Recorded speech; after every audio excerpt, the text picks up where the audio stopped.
Europe 1. Voici le grand direct des médias avec Thomas Joubert. Et le fait média du jour, ce sont donc les bonnes audiences des championnats du monde d'athlétisme qui viennent de s'achever sur France Télévisions après le succès du Tour de France et des mondiaux de natation. Les chaînes publiques ont donc vécu un été très sport.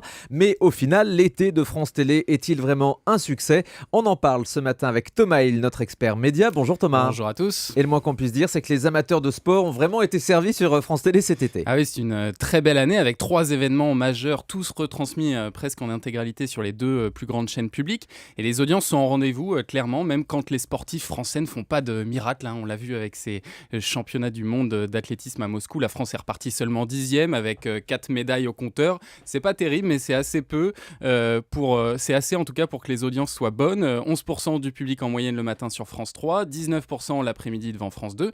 Il y a même eu quelques belles perfs avec des pics d'audience, notamment quand Christophe Lemaitre était aligné face à Usain Bolt avec 24% de curieux, donc de très beaux scores. C'était la finale du 100 mètres. Et c'était aussi le cas donc pour la natation ou le Tour de France auparavant. Oui, la natation avec la moisson de médailles françaises a évidemment très bien fonctionné, même si ça occupait un petit peu moins de temps dans la journée. Et puis le Tour de France a réalisé des scores là, carrément exceptionnels. Alors qu'on se disait que les dernières affaires de dopage allaient faire du mal à la compétition, au contraire, les gens étaient encore plus nombreux à regarder cette année. 600 000 téléspectateurs de plus sur France 3, 500 000 de plus sur France 2, donc c'est énorme. On peut dire que le bilan de l'été donc plutôt positif là pour France Télévisions. Oui, alors pas entièrement non plus, parce que d'abord ce sont des compètes qui coûtent très cher. Il y a des droits de retransmission à payer. Pour le Tour de France, c'est estimé à 25 millions d'euros par an, mais aussi des moyens techniques et humains qui sont importants, qui sont déployés pour couvrir ces compétitions.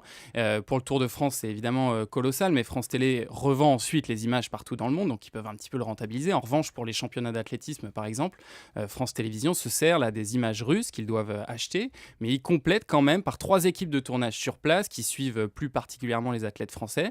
Et puis il y a le plateau des commentateurs situé dans l'enceinte du stade, le magazine Stade 2 qui était délocalisé, le salaire de Nelson Montfort qui est important aussi. Bref, tout ça fait monter l'addition, d'autant que face à ça, les recettes publicitaires sont en légère baisse cette année. Donc au final, ces événements ne sont pas vraiment rentables. D'ailleurs, le patron des sports de France Télévisions, Daniel Bilalian, l'assume clairement. Aucune compétition sportive n'est rentabilisée immédiatement. Pas rentabilisé immédiatement, au jeu, ça veut dire quoi ?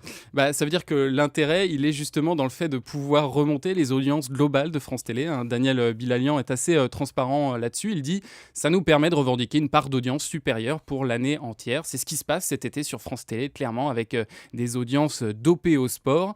Mais c'est le cas sur toutes les chaînes gratuites. Quand TF1 ou M6 s'offrent par exemple la Coupe du Monde de foot, ils savent que malgré les audiences faramineuses qu'ils vont faire, ils ne rentreront pas dans leurs frais tant les coûts sont importants. C'est pour ça que sur la longueur, il n'y a que les chaînes payantes comme Canal ou Bein qui peuvent retransmettre des grandes compétitions. Pour les chaînes gratuites, c'est comme un espèce de produit d'appel. C'est comme les stations d'essence dans les supermarchés, par exemple. Ça ne permet pas de gagner de l'argent, mais ça fait venir du monde. Donc, ça veut dire, sans le sport concrètement, les audiences de France Télé cet été seraient vraiment au plus bas. C'est évident que le sport, ça permet de faire monter les chiffres, même si c'est impossible de mesurer en fait l'impact exact, parce que au-delà de la compétition elle-même, au-delà de ces chiffres, il y a aussi un effet d'entraînement sur le reste des programmes, puisque les gens vont avoir tendance du coup à rester ensuite sur la chaîne pour regarder par exemple le JT derrière. Et puis un élément tout bête, mais ils vont voir plus de bandes-annonces pour les autres programmes de la grille, donc forcément ça a un effet sur l'ensemble. Mais après, si on regarde en dehors du sport, il y a quelques programmes qu'on peut mettre dans la colonne succès cet été sur France Télé. On a relevé hier les bons scores des jeux de France 3. Il y a aussi Fort Boyard ou Secret d'Histoire qui marche toujours très bien. Et puis il y a la nouveauté qui a émergé cet été sur France Télé, c'est le concours qui sera le prochain grand pâtissier qui a bien progressé au fil des semaines.